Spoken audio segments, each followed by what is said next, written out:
Hey everybody, welcome back to Matt Kiteboarding's Foil Fridays. This is Tucker, and today I'm going to talk to you about one-board quivers, and specifically the KT Drifter F foil surfboard.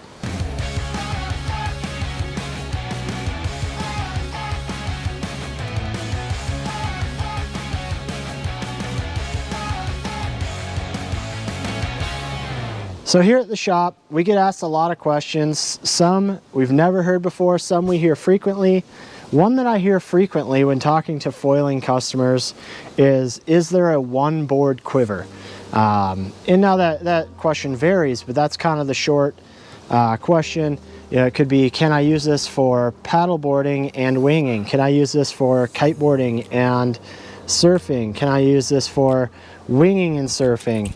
But I would say most commonly I'm getting asked from people, can you use this board for more than one sport, really, and sometimes 3 or 4 sports even people are wanting to do. Generally the answer, you know, for most people is, I'm sorry, there's really not like a one board do-it-all quiver. It's something I'm always searching for personally. Less gear in my car, you know, just being able to bring one board to the beach. If conditions change, you just change the way you're riding.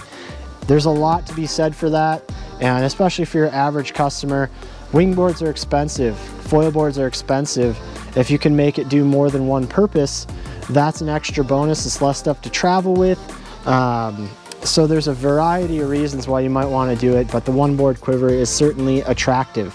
The best I've found for me personally has been the KT Drifter F foil surfboard.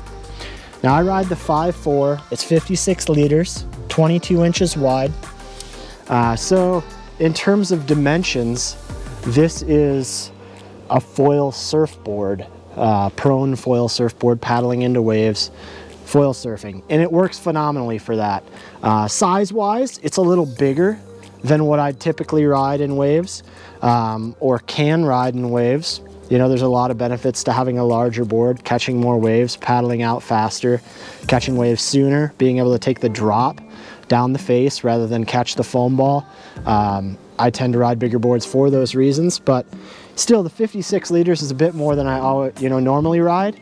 But after I've been riding it for a while, really I haven't found any huge disadvantage. The Drifter F is a lightweight board. The shape is proper.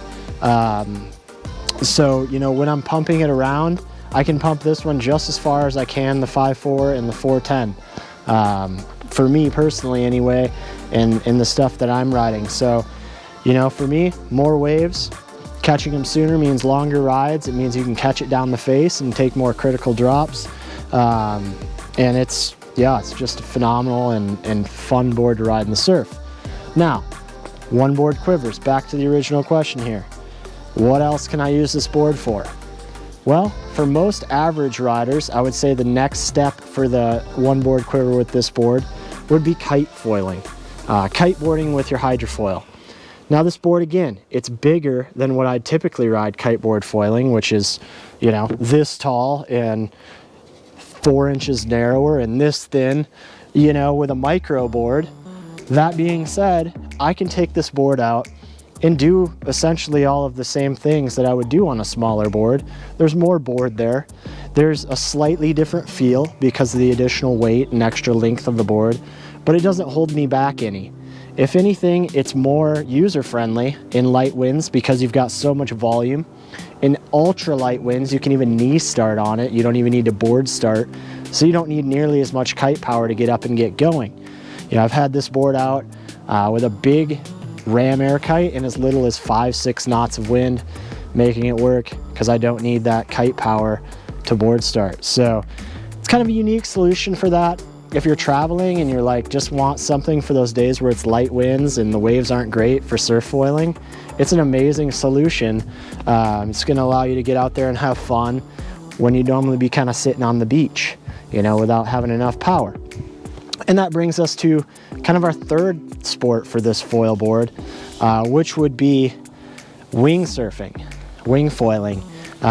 This board is relatively small for my size at 200 pounds, 56 liters, which isn't great for light wind. We're going to be straight up front and honest about that. This isn't a board you're going to learn on.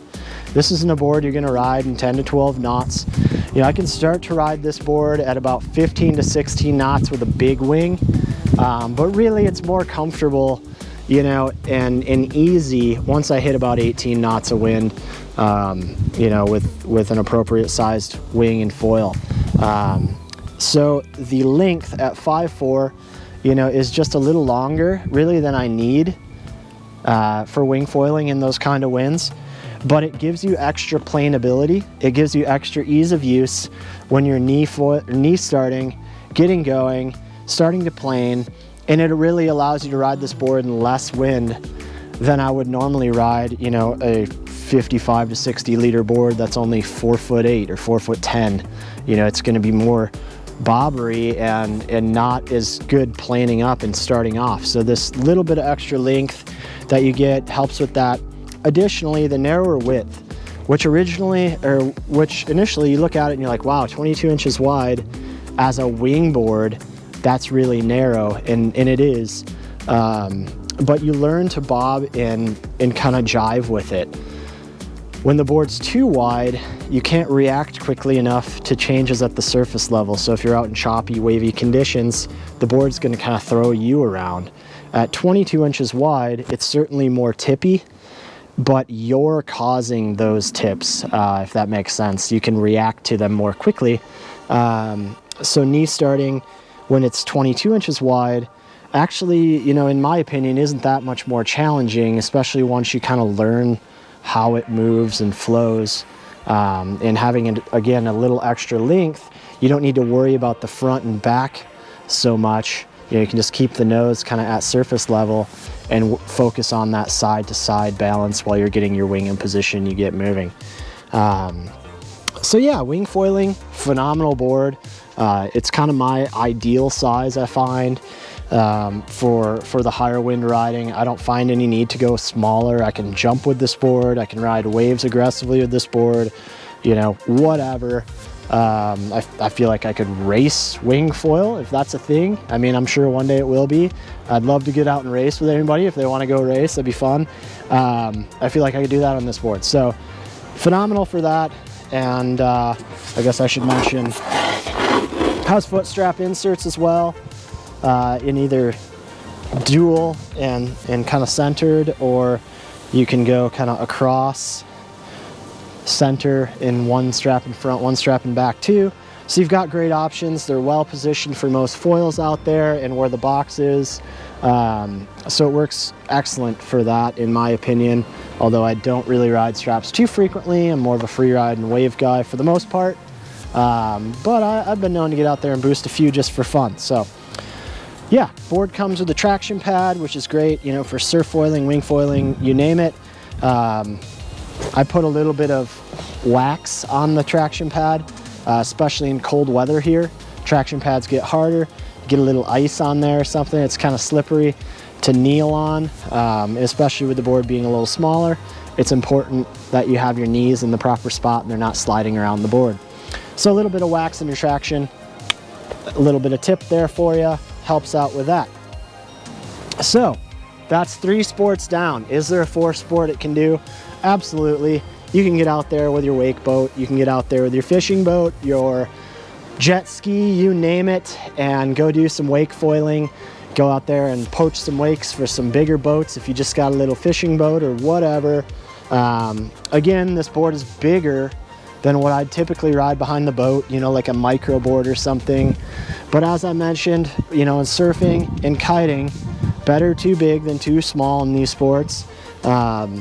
So getting out behind the boat, I'm not finding a lot of disadvantage to the board other than it just being bigger.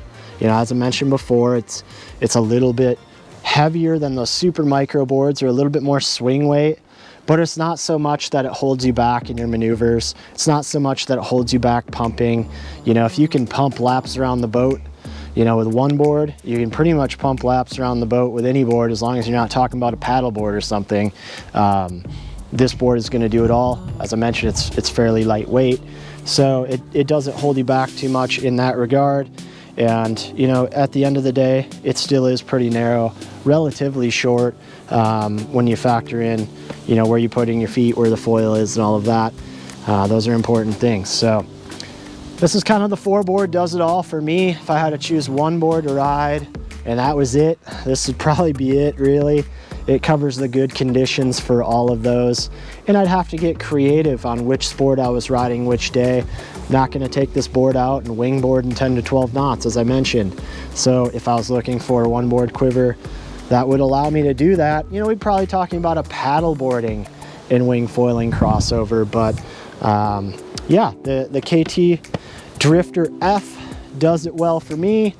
If you'd like to chat sizing on a Drifter F or Drifter S, the slimmer version of this board, maybe you want to talk about a Drifter Wing from Quattro, same company as KT, we'd be happy to help you out with that. So contact us on the website via email, chat, phone. You can Facebook us, whatever, and we'll get you taken care of. This has been Tucker with Matt Kiteboarding, taking a look at the KT Drifter F foil board, which has been my one board quiver. Have a good day. We'll see you next time.